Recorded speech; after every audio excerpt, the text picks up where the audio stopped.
So this is section 10.1. We're going to talk about inferences for a population proportion. Okay, and even though it's kind of a new topic, really it's more like a review of confidence intervals, hypothesis tests, just with proportions. Okay. So if you recall, our sample proportions are approximately normally distributed with an expected value. So the expected value for all of the possible sample proportions is equal to P, the population proportion. And the variance for all the possible sample proportions is equal to P times 1 minus P over N.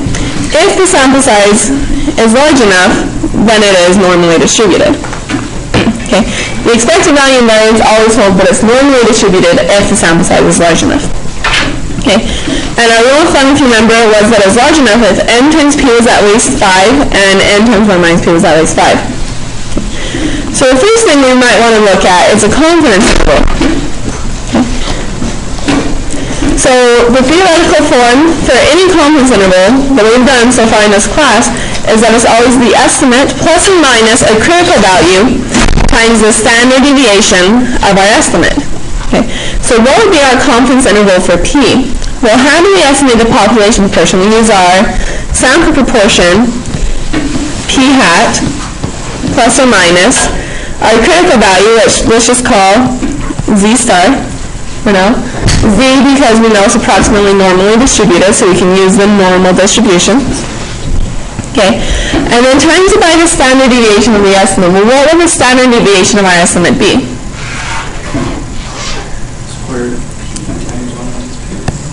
The square root of P times 1 minus P over N, because my variance is P times 1 minus P over N, so the standard deviation is the square root of that. So this would be our theoretically correct confidence interval for P. So this is our theoretical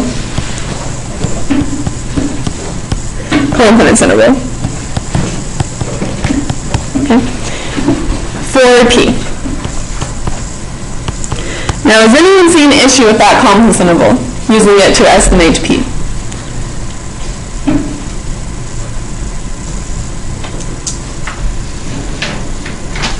You don't know what P is in the square root, right? Yeah, we don't know what P is, so how can we plug it into our formula? Okay, so any ideas for what we could do? We can't use P, so we should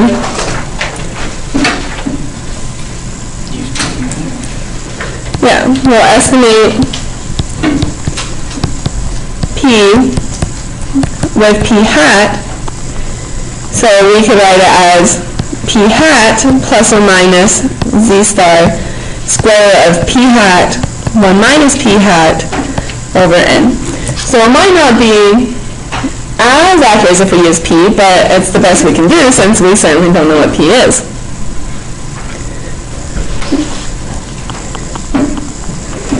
And if you remember, okay, previously in this class I said anytime you have to estimate something in your standard deviation, it now becomes a standard error.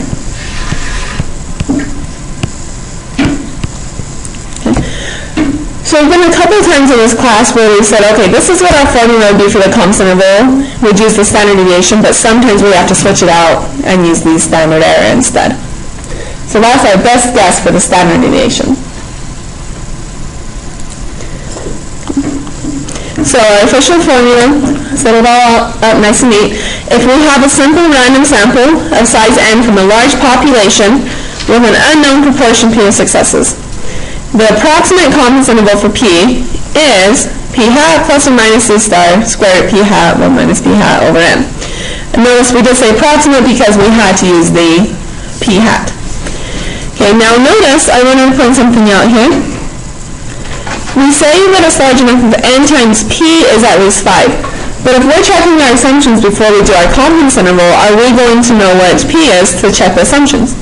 No, so we'll check it with the best that we know, which is P hat. So we will check is N times P hat at least 5 and N times 1 minus P hat at least 5. So we changed our assumptions here just a little bit because P hat is the best information we know at the moment about P.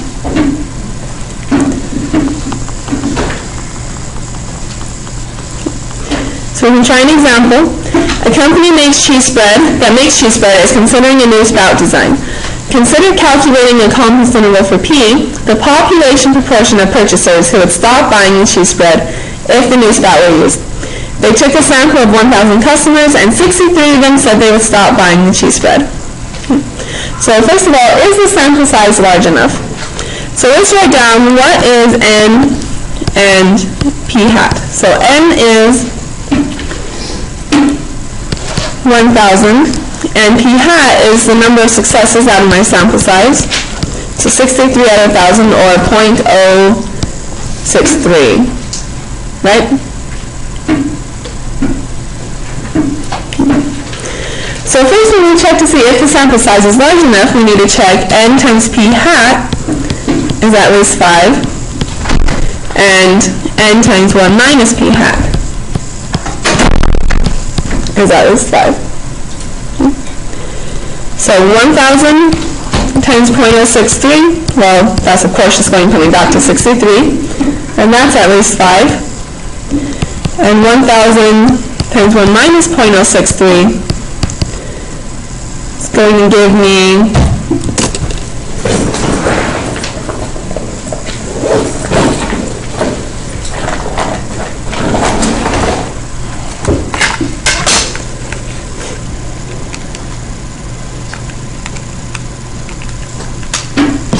937.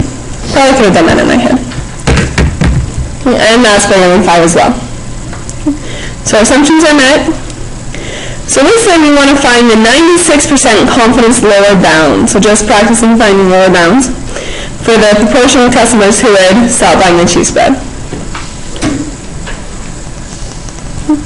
So if I want a 96% lower bound, then that means I want 0.96 here, 0.04 here.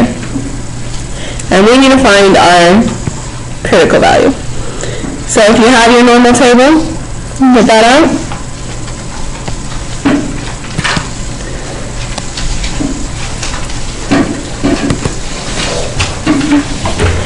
And on my table on the inside where the arrows are, I'm looking for 0.04 or as close as I can get.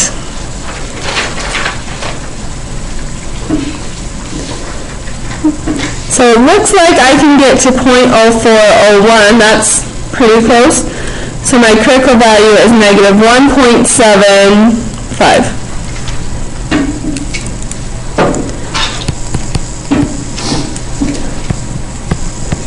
So now remember, by definition, your critical value is always the positive value, but when I write my formula, normally it would be P hat plus or minus Z star square root of P hat 1 minus P hat over N. But I don't need a plus or minus here, I just need a minus. Because we only want the lower bound. And we just plug everything in. So 0.063 minus 1.75 times the square of 0.063, 0.937 over 1,000.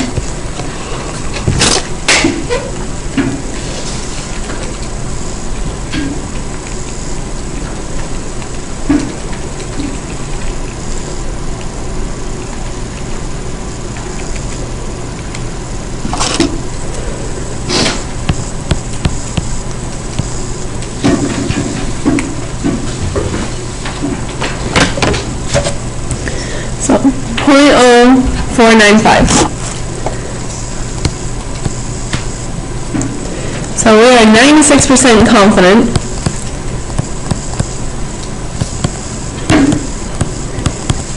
that at least 4.95% of all customers would stop buying it.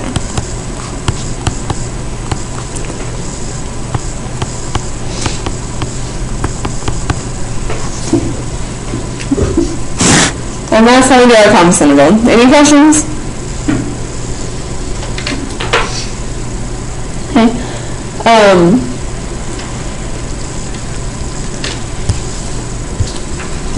But let's answer this question though, because I can go to any question and it could be on the final.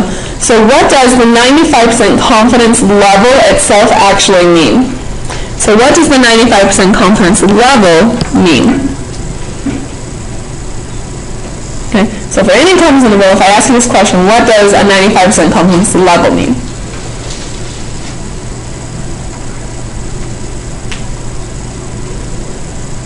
So that we're 99% or 95% confident that the actual mean values would fall within our... Okay, and that's usually the interpretation you give, but what does the 95% itself mean? Like, the 95% confidence. So remember when we talked about of all of our possible samples, because for each different sample I would get a different sample proportion. And for every different sample proportion I would get a different confidence interval. So the 95% confidence level itself means that of all the possible confidence intervals I could have gotten, 95% of them would actually contain our parameter, population parameter. Okay, so of all the samples,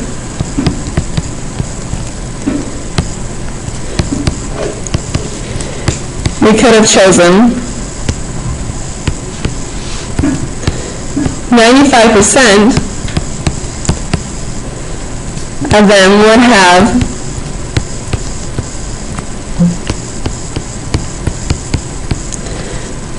resulted in a confidence interval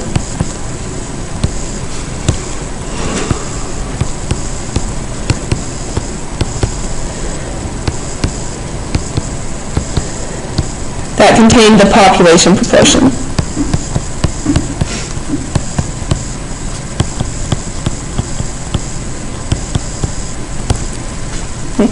So when I ask, like, what does the 95% confidence itself mean? There it is. It's how many of the confidence intervals would actually contain our population proportion.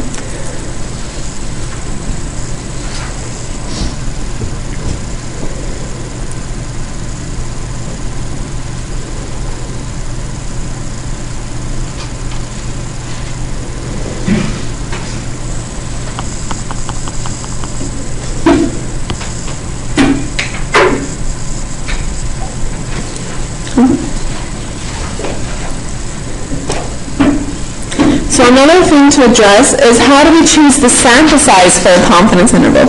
So we did this for when we found confidence intervals for the means, we have formulas for the sample size needed. So we can also do it for proportions. So if we wanted to find the size of a sample needed to estimate a population proportion, we can look back at the first theoretically correct interval, which had the p's instead of p-hats. And we realize that the margin of error is the critical value times the square of p times 1 minus p over n. And then we can solve this for n to find the sample size that we need, which would be p times 1 minus p times the critical value over m squared. Now remember, this is n, the margin of error, not your length of the confidence interval. Okay. So our margin of error is always half the size of our length. Okay. But at this point, again, we should stop and say that this doesn't make any sense because I need to know p in order to then find the sample size, to find my confidence interval, to find p. So we're back in the loop again. So what we do is we use our best estimate for p. We can call it p star. Okay. Now there's different ways you could do this, and it depends on your situation what would be appropriate. So we could use the best logic we have to estimate p. So scientists might think, well, I'm pretty sure that it should be close to this just based on theory. Okay. Or you could use past judgment to judge what I think p might be. Or if you've already found a preliminary sample, you could use that p hat. Or we can be very conservative and use 0.5. We say very conservative because if you use 0.5, that will give you the biggest possible sample size compared to any other proportion. The reason why is here we have p hat, here we have the necessary sample size, and it ends up making a parabola if you plot this function. Okay, and the top of the parabola is at p hat equals 0.5. Or, sorry, we'll make this p star. Okay, and so it's very conservative, you get the biggest possible sample size at 0.5. So if you don't have any prior estimate of what P should be, we just go with the 0.5. So the sample size that we need for our desired margin of error is P star, 1 minus P star, times the critical value over the desired margin of error squared. Now, if you just put in 0.5, then it simplifies to this. So for example 12, if we want to continue our, we skipped this example, but consider estimating the proportion of all of our patients who would experience nausea as a side effect of taking the new antibiotic. Our sample proportion was 35 out of 200, but the company isn't very happy with the previous margin of error of only 0.053. They want to find a margin of error of only 2% with a 95% confidence level. How big of a sample should they choose from the next experiment? So they had a 5% margin of error, they want a 2% margin of error. Now, let's write down our formula.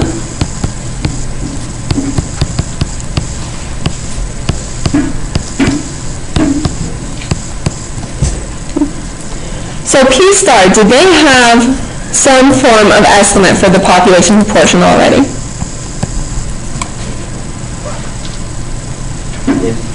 Okay, well they only took one sample and got 35 out of 200, so that's probably a better estimate for our population proportion than just randomly saying 0.5. So let's go ahead and say that our P star, our best guess at the moment, is 35 out of 200.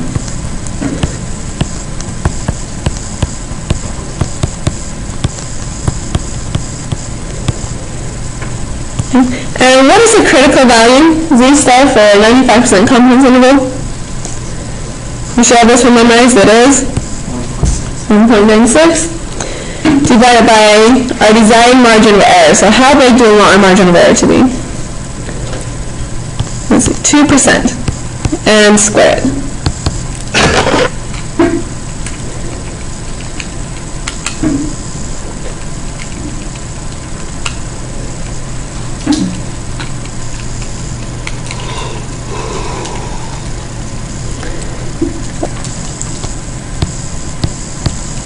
One 386.5. Anyone else?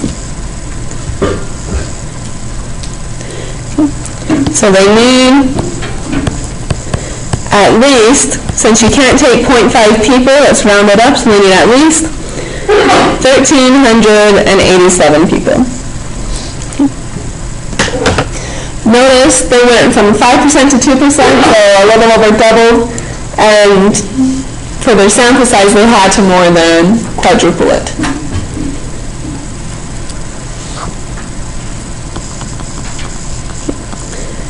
Versus 13, a university wants to estimate the proportion P of students who are satisfied with student services. They want to estimate P with a 95% confidence and a margin of error less than or equal to 3%. How many samples do they need? So what's the difference between this one and 12? We have no prior estimate for P, because we don't have a previous sample with a P hat, and they didn't even tell us what they suspect it might be. So we can just say our best estimate for P is our 0.5, and we can use the simplified formula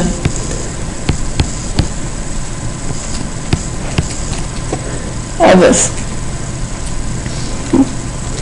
So again, Z star for a 95% confidence interval is 1.96 divided by 2, and they want a margin of error of less than or equal to 3%.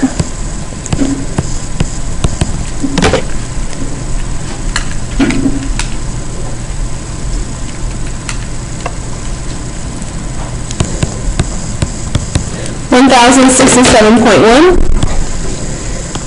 So they need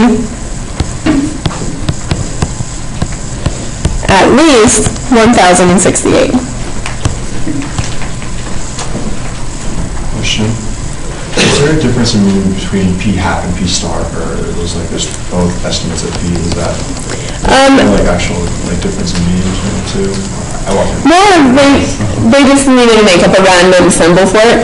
So Our theoretical sample size would be this with our population proportion, but we don't know what it is, so we said let's estimate it as something and call it p star. The only reason we didn't call it p hat is because we might not always have a sample proportion to go from. So it could just be your past experience or best logic to give you an estimate for p, and that's why we did call it a p star. So it's p hat. Any other questions here?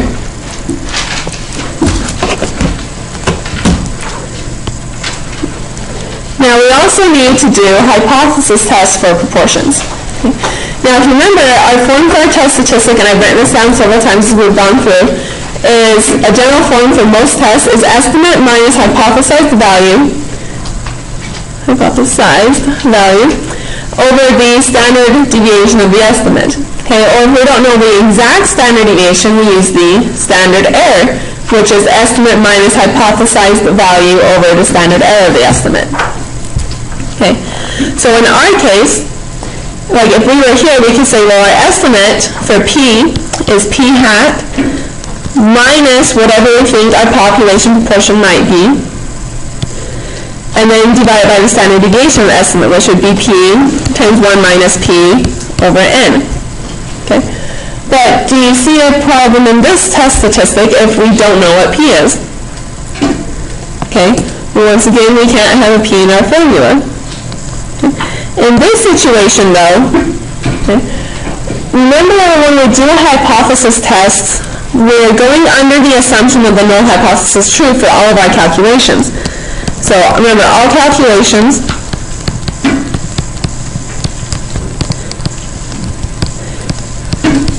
are based on the assumption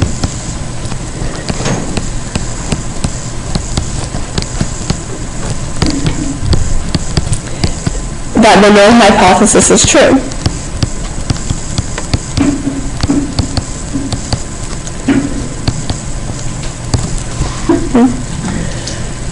So everything's based on that assumption. So if you have the null hypothesis that our population proportion is equal to some hypothesized value, okay, so if we assume that's true, what can I replace those p's with?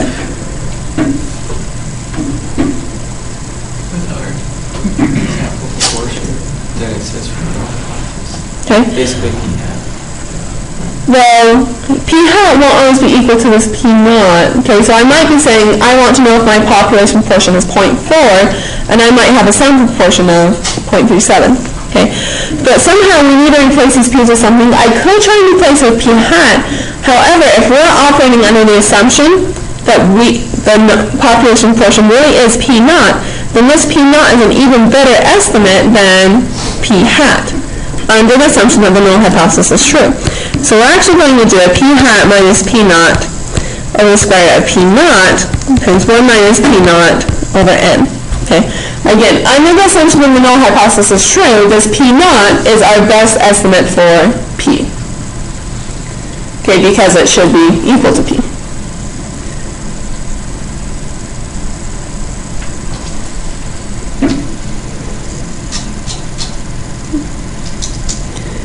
Which means that when I check my assumptions here, okay, remember our original thing was n times p is at least 5, and then for confidence intervals, our best estimate for p was a p hat. Now for our hypothesis test, because we're under the assumption that p equals p naught, we're actually going to check n times p naught, because that would be our best estimate for p at the moment. So this is what we call a large sample z-test for population proportion, and we use it if we want to know the value of our population proportion, p of successes, and our population is much larger than our sample. Again, we said usually like 20 times as large, but in practice, your textbooks and things will never actually tell you how big your population is. So usually assume that it's okay. Our assumptions is n times p naught is at least 5, and n times 1 minus p naught is at least 5. Null hypothesis is that our population proportion is equal to some hypothesized value, and there's our test statistic. Just like any other test, you have 3 possible alternative hypotheses. If you have a greater than, we shade to the right, less than, shade to the left, not equal to, shade to both sides.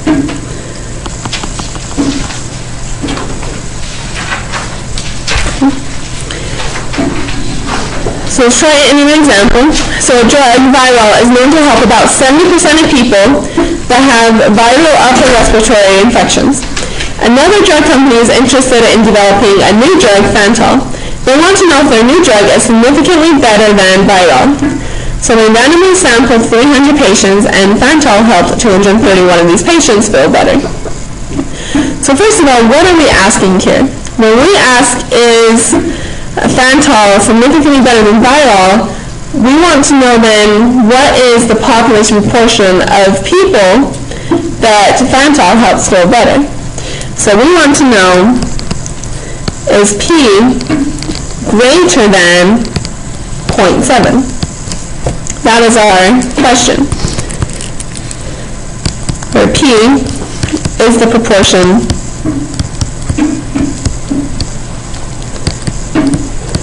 that Fantol helps. So we know they helped 231 out of 300 patients in that one sample. We want to know how many they could help in the entire population. So if it's significantly greater than 0.7, then we know that it is better than Viral, and we should probably switch to this new drug, as long as, of course, as long as the side effects aren't significantly worse.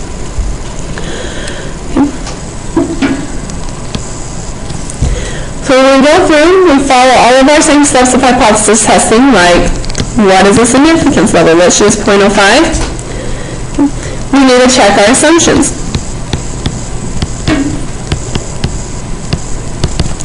So n times p naught greater than or equal to 5, and n times 1 minus p naught at least 5. So in our case, n is 300, and I need to times it by p naught. What is my p naught? The 0.7. It's the value in the null hypothesis. So 300 times 0.7 is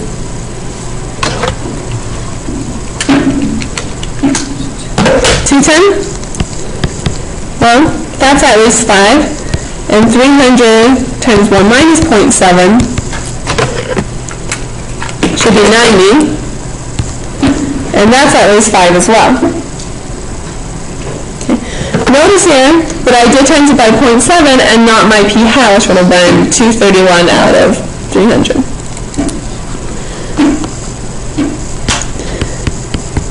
We need null and alternative hypotheses. So the null hypothesis is that my population proportion equals 0.7. The alternative is that my population proportion is greater than 0.7.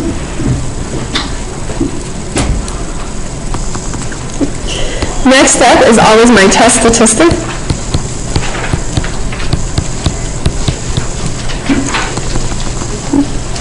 So we're going to have our test statistic z equals p hat minus p naught over the square root of p naught, 1 minus p naught over n. So p hat is my sample proportion, what I actually got, which is 231 out of 300. Minus my hypothesized proportion, which is 0.7. Over the square root of 0.7 times 0.3 over 300.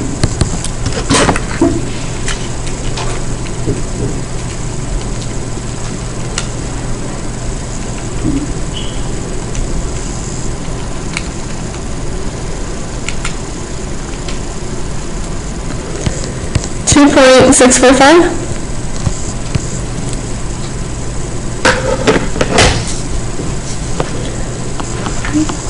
What step always comes next?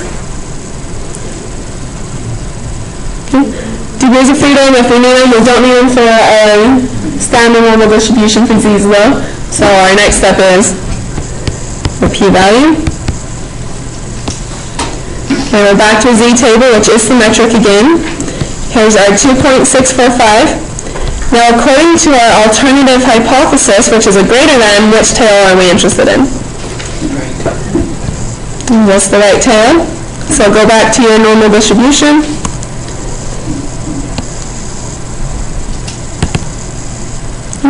And if I look up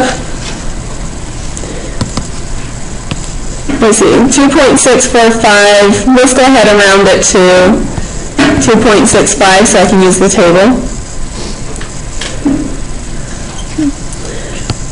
So if I look up 2.65, puts me at 0.996, right? But that is, of course, the area to the left. I want the area to the right, which is 0.004. So the p-value is 0.004.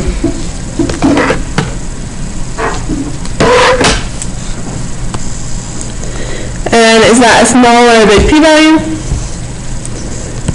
That's a small p-value at any of our 3 significance levels that we commonly use.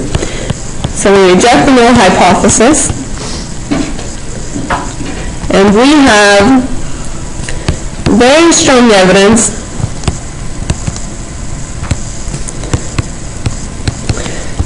that the proportion of all customers, or I guess patients,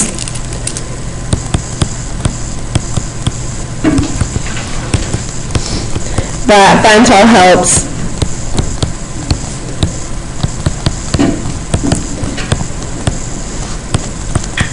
is greater than 0.7. Okay. Notice here, all we can say is that it's greater than 0.7. What would I need to do if I actually wanted to know, like, how much bigger than 0.7? We would find a confidence interval, and then we could actually kind of figure out a better estimate for our population proportion. But right now, we're very sure that it is greater than 0.7, which means that Fantal is better than Viral. So any questions here?